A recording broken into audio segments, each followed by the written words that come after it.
Next question ये है, इसमें डिटर्मिनेंट ऑफ ए तो हमें 2 दिया हुआ है और ये कोई इनफाइनाइट जाती हुई ये कोई एक्सप्रेशन है, इसकी वैल्यू पूछिए।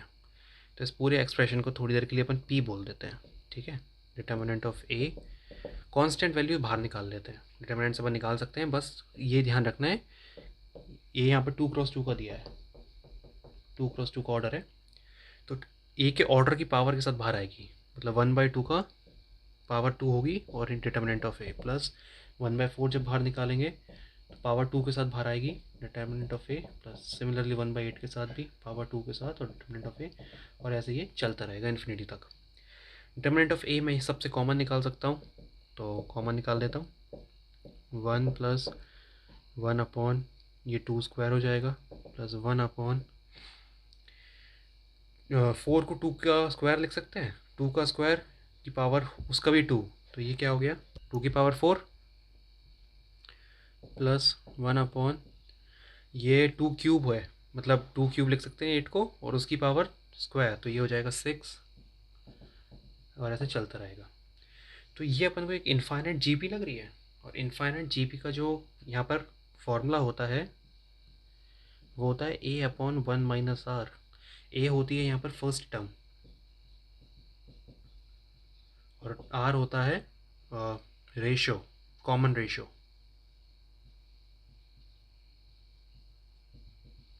तो कॉमन रेशो कैसे निकालते हैं, वो टर्म ढूंढो जो बार बार मल्टीप्लाई हो रही है। तो 1 में मैं क्या मल्टीप्लाई करूँगा कि 1/2 का स्क्वायर मिल जाएगा, तो 1/2 का स्क्वायर ही होगा। 1/2 के स्क्वायर में क्या मल्टीप्लाई करूँ कि 1/2 की पावर 4 बन जाए, तो 1/2 का स्क्वायर ही। तो 1/2 का स्क्वायर जो होगा वो आर की वैल्यू होगी, क्योंकि इसी टर्म को मैं बार बार मल्टीप्लाई कर रहा हूँ और वो टर्म मुझे मिलती जा रही है, और फर्स्ट टर्म तो यहाँ पर 1 है, ठीक है। तो मैं यहाँ पर इनकी वैल्यूज पुट कर दूंगा, डिटर्मिनेंट ऑफ ए, और इसकी पूरी की वैल्यू हो जाएगी A/1 - R। तो ए में लिख दूंगा 1/1 माइनस 1/2 की पावर 4 जो कि होगी 1/4। डिटर्मिनेंट ऑफ ए हमें 2 दिया हुआ है, इसको सॉल्व करेंगे तो ये हो जाएगा 3/4 और ऊपर तो 1 है, 4 ऊपर चला जाएगा, ये 3 और ये 4 ऊपर, तो ब्रैकेट खोलेंगे तो ये हो जाएगा 8/3। तो इस पूरे टर्म का जो आंसर आ रहा है वो आ रहा है 8/3। तो नेक्स्ट क्वेश्चन में ये कोई मैट्रिक्स दी हुई है हमें जो 4×4 की है और उसके एलिमेंट्स हमें इस तरीके से फिल करने हैं। तो पहले तो ये मैट्रिक्स बनाते हैं, पहले मैं इन जनरल लिख देता हूँ, जो कि एलिमेंट्स होंगे A11 A12 A13।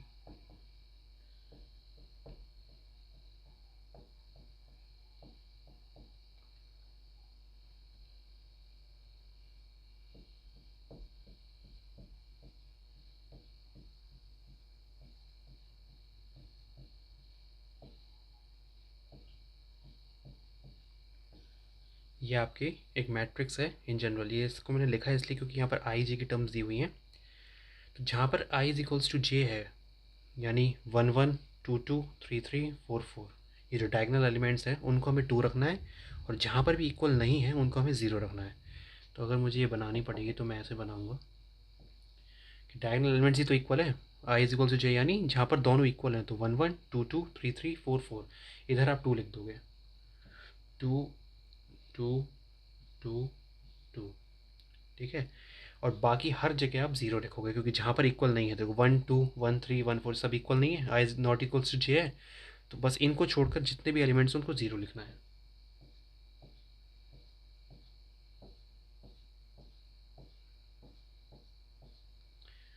अब इस डिटर्मिनेंट की वैल्यू फाइंड करनी है।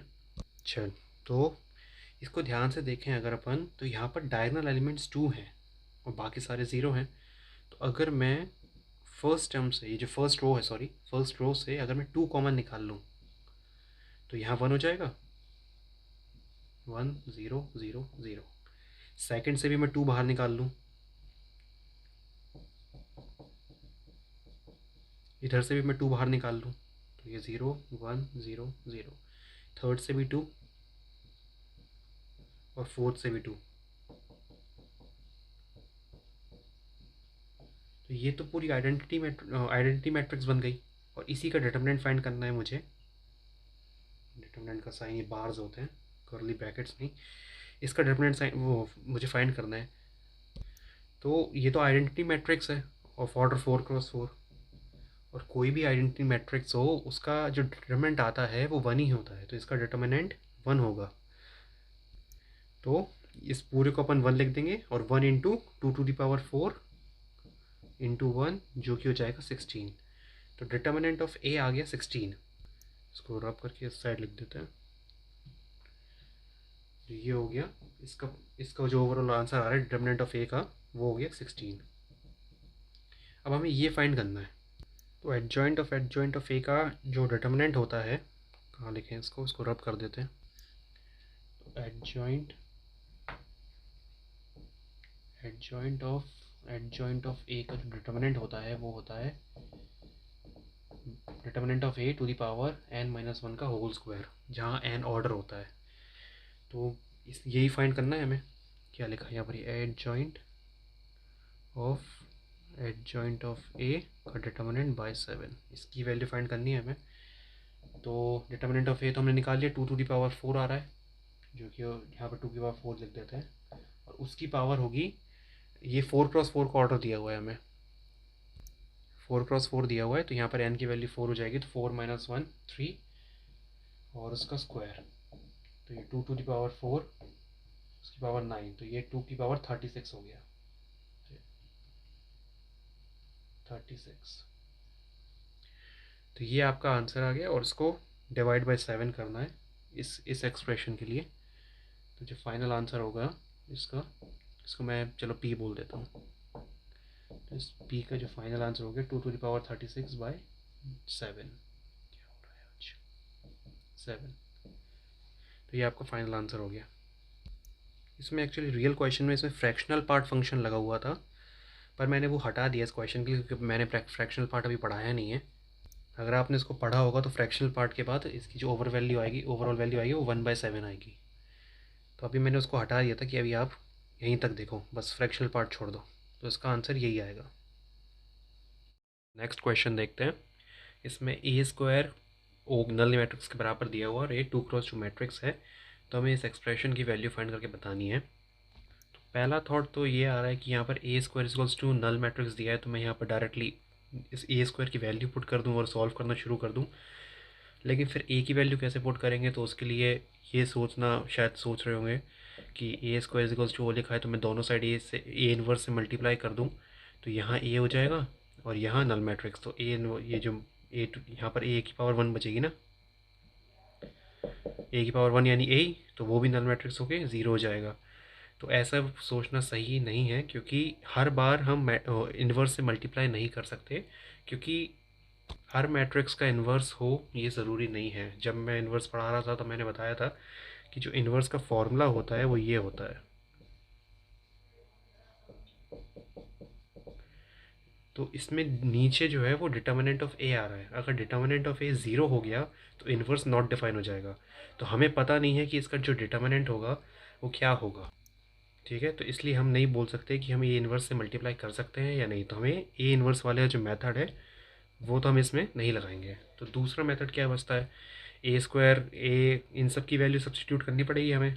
और तो हमें क्या है, ए डी और a D minus b c, ये जो ए और डी सब ये दिए हुए हैं ABCD, ये कुछ नहीं, बस ए के वो है। अगर हम ये मान लें कि ए जो 2x2 की मैट्रिक्स है, तो मैं उसके एलिमेंट्स ए बी और सी डी मान लूँ, अगर ए बी और सी डी में मान लूँ, तो इनकी आपकी a² की वैल्यू, a की वैल्यू और i तो यही है, तो ये सब वैल्यू अगर मैं सब्सटीट्यूट कर दूँ और फिर उसकी वैल्यू निकालूँ तो आंसर आ सकता है। तो पहले a² निकालते हैं, a तो यही रहा, तो a² के लिए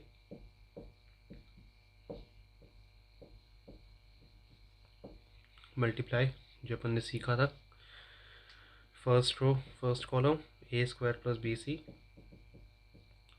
first row second column AB plus BD, second row first column CA plus CD, और second row second column BC plus D²। तो ये आपकी a² की वैल्यू आ गई। ए हमें ऑलरेडी पता हुआ है, तो हम इसकी वैल्यू इसमें पुट करते हैं।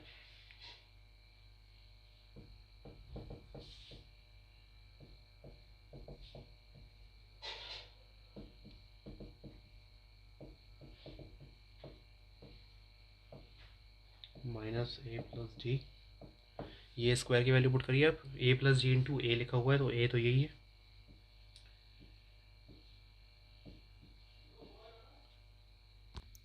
और आई तो ऐसे ही रहेगा।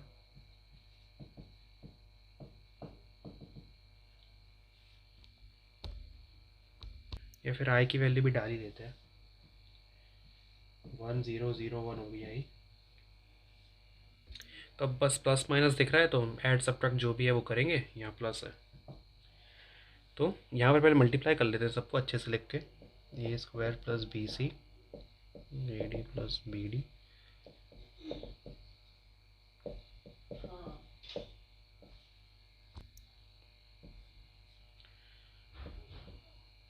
ए प्लस डी अगर इससे मल्टीप्लाई करूँगा तो ये हो जाएगा A square plus A D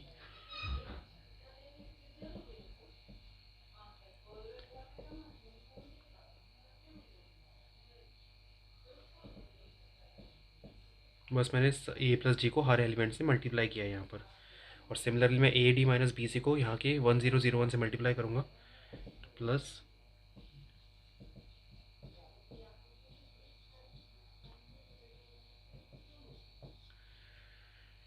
तो अब इनको सब्ट्रैक्ट ऐड जो भी करना है वो देखेंगे क्या हो रहा है। तो नेक्स्ट क्वेश्चन देखते हैं।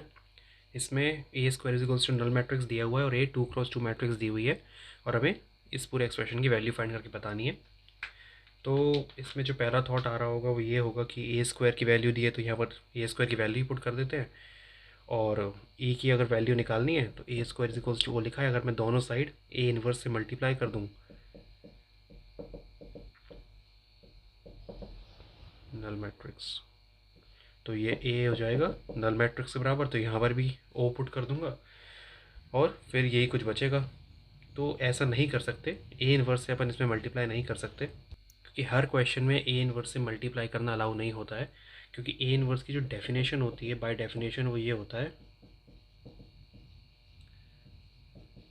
तो नीचे जो one by determinant of A into adjoint of A, तो नीचे जो डिटर्मिनेंट ऑफ ए आ रहा है अगर इसकी वैल्यू ज़ीरो हो गई तो ये नॉट डिफाइन हो जाएगा। तो हो सकता है जैसे कि ए स्क्वायर इक्वल्स टू ओ दिया, अगर आप इस दोनों साइड डिटर्मिनेंट ले लोगे तो ए की वैल्यू ज़ीरो आ रही है, डिटर्मिनेंट ऑफ ए ज़ीरो आ रहा है, तो जहाँ पर यहाँ पर अगर डिटर्मिनेंट ए ज़ीरो आ रहा है तो मतलब इस ए मैट्रिक्स का इन्वर्स एग्जिस्ट ही नहीं करता, तो आप मल्टीप्लाई कैसे कर सकते हो। तो ये वाला जो थॉट प्रोसेस है ये हमें इस क्वेश्चन में मतलब नहीं लगेगी, हमें कुछ और सोचना पड़ेगा। तो इसमें क्या सोच सकते हैं ये कि अगर मैं ए 2x2 की मैट्रिक्स दी हुई है तो मैं अगर ए ऐसे डिफाइन कर दूं कि इसमें चार एलिमेंट्स हैं ए बी सी डी, ये चार एलिमेंट्स हैं। अब मैं ए स्क्वायर निकाल लूँ इसमें से ए इंटू ए करके, तो यहाँ वैल्यू पुट कर दूंगा, ए की वैल्यू मुझे पता है यहाँ पुट कर दूंगा, और इन सबको मतलब इसको सब इन सब की वैल्यूज़ डाल के जो माइनस और प्लस के ऑपरेशंस लगा के इसका एक सिंप्लीफाइड वर्जन निकालने की कोशिश करेंगे। तो वही एक रास्ता बचता है और कुछ तो दिख नहीं रहा है। तो ए स्क्वायर अपन करते हैं पहले,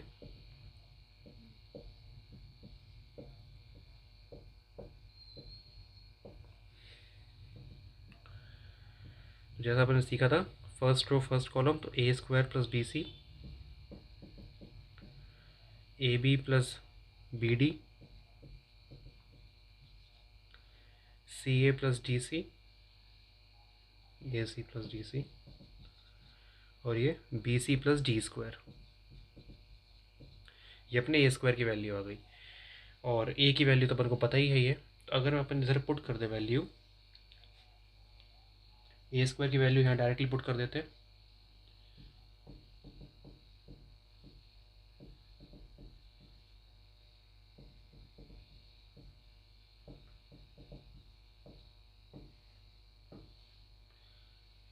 और ये minus a plus d into a जो कि ये है plus A D minus b c. तो अगर मैं यहाँ पर आई को ओपन कर दूँ, वाई क्या होता है 1001, तो अगर a D minus b c को हर एलिमेंट से मल्टीप्लाई कर दें तो ये हो जाएगा a D minus b c 0 0 a D minus b c. तो ये आपने बस इस एक्सप्रेशन के अकॉर्डिंग सारी वैल्यूज़ पुट करी हैं। थोड़ा सिंपलीफाई और करते हैं, यहाँ पर सबको मल्टीप्लाई कर देते हैं इससे, तो यहीं पर अगर मल्टीप्लाई कर देंगे तो ये क्या बन जाएगा A square plus A B, तो इसको मैं लिख देता हूँ, चलो अलग ही लिख लेते हैं। मैंने डायरेक्टली बस ए प्लस जी को ए बी सी डी से मल्टीप्लाई कर दिया, मैंने डायरेक्टली यहाँ पर लिख दिया है, ठीक है, बस मल्टीप्लाई किया है और कुछ नहीं किया। तो अब क्या है, अब और सारी मैट्रिसेस के फॉर्म में आ गए हैं। अब ऑपरेशंस लगा देते, पहले कह रहा है सब्ट्रैक्ट करो इसको, तो पहले सब्ट्रैक्शन की बना लेते मैट्रिस। तो A square plus B C minus A square minus A D, तो A square cancel, B C minus A D बचेगा। यहाँ पर A B plus B D minus A B plus B D, तो ये zero हो गया। A C plus D C minus A C plus D C, zero. B square plus D square minus A D minus D square, तो D square cancel, B C minus A D बचेगा यहाँ पर भी, D C नहीं, ए d ये हो गया। अब कह रहे हैं इसके साथ ऐड, इस वाली मैट्रिक्स के साथ ऐड करना है।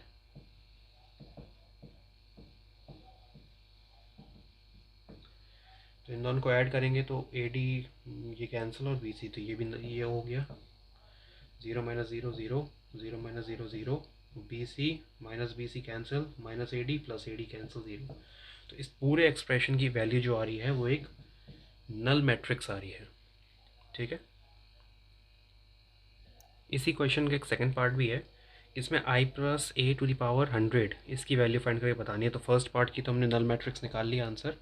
अब सेकंड का क्या होगा, तो इसको बाइनोमियल एक्सपेंशन से कर सकते हैं। अगर हम A plus B to the power N का जो एक्सपेंशन होता है वो लगा दें, तो इसको ओपन करें अगर, तो क्या हो जाएगा, ये 100C0 आई की power 100 a to the power 0 plus 100C1 i to the power 99 a plus 100C2 i to the power 98 a square plus, और ऐसे ऐसे ही करते चलता रहेगा, 100C100 i to the power 0 a to the power 100। यहाँ तक ये पहुँच गया। बस बाइनोमियल एक्सपेंशन ओपन किया है तो देख सकते हैं कि यहाँ पर आई की पावर 100 आई होता है, 99 आई होगा, 98 आई हो जाएगा, तो 100C0।